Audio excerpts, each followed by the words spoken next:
Il faut rappeler que la marine a deux principales missions, la défense territoriale maritime et l'action de l'État en mer. Là, ils ont défilé à bord de 3 catégories de bâtiments. Et à présent, nous allons passer au défilé aérien qui sera commenté par un officier de l'armée de l'air. Okay. Merci, Adjudant Dominique Mendy. Excellence, Monsieur le Président de la République, Mesdames et Messieurs, je suis le commandant Cheikh Oumar Mballo de l'état-major de l'armée de l'air. L'insigne honneur me revient une nouvelle fois pour commenter le défilé aérien qui va suivre dans quelques instants.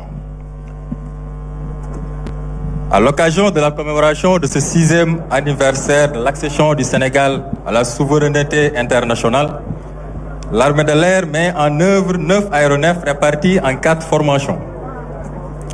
Ce dispositif constitue un échantillon représentatif des capacités opérationnelles bien plus larges dont elle dispose dans l'exécution de ses missions. Nous aurons ainsi dans un moment la formation Malao, qui est composée de 2 hélicoptères Bell 505 légers, la formation Mansa qui comprend 3 avions, un TB-30 Epsilon et 2 Diamond 42. Ces 2 formations relèvent donc de la base école de Thiès, creuset d'excellence de la formation aéronautique militaire et civile au rayonnement national et sous-régional. À l'issue de cela, nous aurons donc la formation d'Amel de la base aérienne de Tambacounda et qui est constituée de 2 hélicoptères Mi-17. Et enfin, la formation Djaraf de la base aérienne de Dakar qui complète le dispositif avec 2 avions, un King Air 200 et un Casa 295. Vous noterez que par ces appellations de ces différentes formations qui témoignent d'un profond ancrage culturel, l'armée de l'air inscrit son action dans une continuité historique qui dépasse la seule modernité de ses moyens.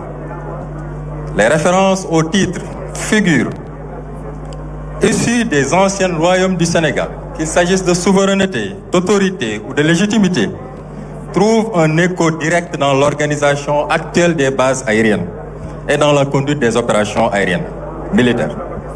Cette filiation historique met en lumière une permanence, celle d'un commandement structuré, d'un rapport étroit au territoire et d'une culture de responsabilité, aujourd'hui transposée dans le domaine aérien.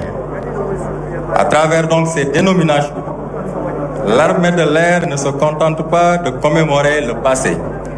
Elles en prolongent les logiques fondamentales, affirmant ainsi des liens séculaires entre héritage historique et fonctionnement opérationnel contemporain. Excellences, Mesdames, Messieurs, dans quelques instants, nous assisterons donc à l'ouverture du défilé aérien avec les formations de la base école de Thiès. En attendant que ces aéronefs arrivent, je m'en vais vous donner quelques informations, mais les voilà. Donc on a la formation Malo avec 2 hélicoptères Bell 505 aux commandes du commandant Kane Ndiaye et du capitaine C.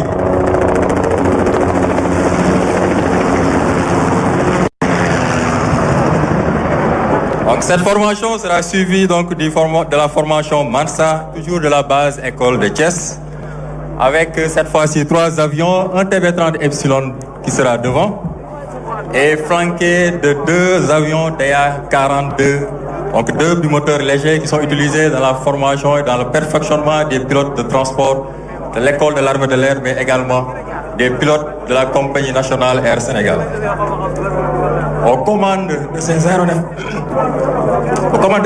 donc, nous aurons le capitaine Amadou Cissé Beg, qui en assure le lead, et le capitaine Abdourahmane Gueye et le colonel en retraite Papaloum comme ailier.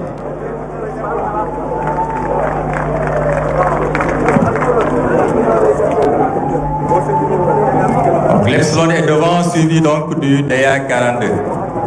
Donc le TB-30 Epsilon, c'est l'avion épidorsal de l'école de l'armée de l'air.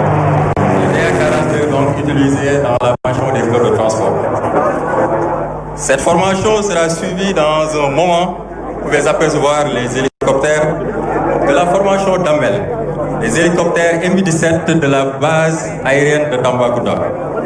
aux commandes desquelles nous avons le commandant Ibrahim Djindé qui en assure le lead, avec son équipé, le commandant Baïsadeh Mbeng comme élu. Donc la Mi-17, c'est un hélicoptère de manœuvre de conception soviétique qui a de bonnes capacités d'emport, d'aérotransport, d'appui logistique, mais également d'évacuation sanitaire sur tout l'ensemble du territoire et au-delà.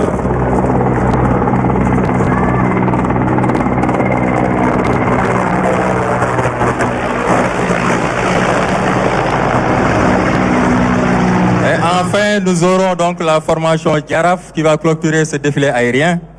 Cette formation est composée donc de 2 aéronefs, de 2 avions, un King Air BE-200 qui sera devant, suivi d'un Casa 295. Le leader de cette formation est le colonel Tombo Correa, qui est également le commandant de l'ensemble du dispositif aérien. Le King Air BE-200, en tant qu'équipier donc du Casa 295, et aux commandes du lieutenant-colonel Mansoukan. Vous pouvez les apercevoir au loin. Le BE-200 King Air aux commandes du lieutenant-colonel Mansoukan, suivi du Casa 295 aux commandes donc, du colonel Tombo Correa, qui est le leader donc, du dispositif aérien. Le Casa 295 est un bimoteur capable d'opérer sur discours et avec beaucoup de performance. Excellences, mesdames, messieurs, ainsi qu'en fait le défilé aérien, je vous remercie de votre aimable attention. Mon adjudant, vous avez la parole. Colonel Ndour, on vient d'assister à un beau défilé aérien. Voilà, un très beau défilé aérien sous le lead du colonel Tombo Correa. À présent, nous allons passer au défilé motorisé qui sera ouvert par le colonel Haj Marfaï, commandant la zone militaire numéro 7 et commandant des troupes à bord du véhicule de commandement. Bientôt le défilé motorisé, colonel Diaye. Nous entamons le défilé motorisé. Ce défilé est ouvert par le colonel Haj Marfaï, commandant la zone militaire numéro 7. Rajel Mbaye Pekh gis nga défilé bi. waaw gis naa défilé bi avion yeeg lépp dafa naa moto yi ñooy waaj a ñëw. waaw ñooy waaj a ñëw. waaye gis nga avion roppalaan yi arme bi am. xam nga da nga dégg maa ngi daa wax roppalaan taxul ñuy xal ñu ni ca kaw lay jaar. gis naa roppalaan yi ak hélicoptère yi te tubaarkalla lépp bees na. xam naa ni Sénégal daal tey li mu yor te mu rafet te ñu moomal ko suñu bopp génne nañ ko lii nag moo waral feet gi ñu frontière ñëpp tey daañu ñu wekk. nun duñ tooñ kenn waaye kun tooñ doo dem ragal naa ni daal tey jii tey rek la tey ragal naa ni su moto yi ñëwee dana bees man nga li fi jóg lépp a bees lépp a bees. Ah oui, c'est important ce qu'Ablaye Mbaye Pekh vient de signaler. Je le disais tout à l'heure, les forces armées qui sont bien équipées par le chef de l'État, son Excellence M. Bassirou Diomaye Faye, qui poursuit cette montée en puissance.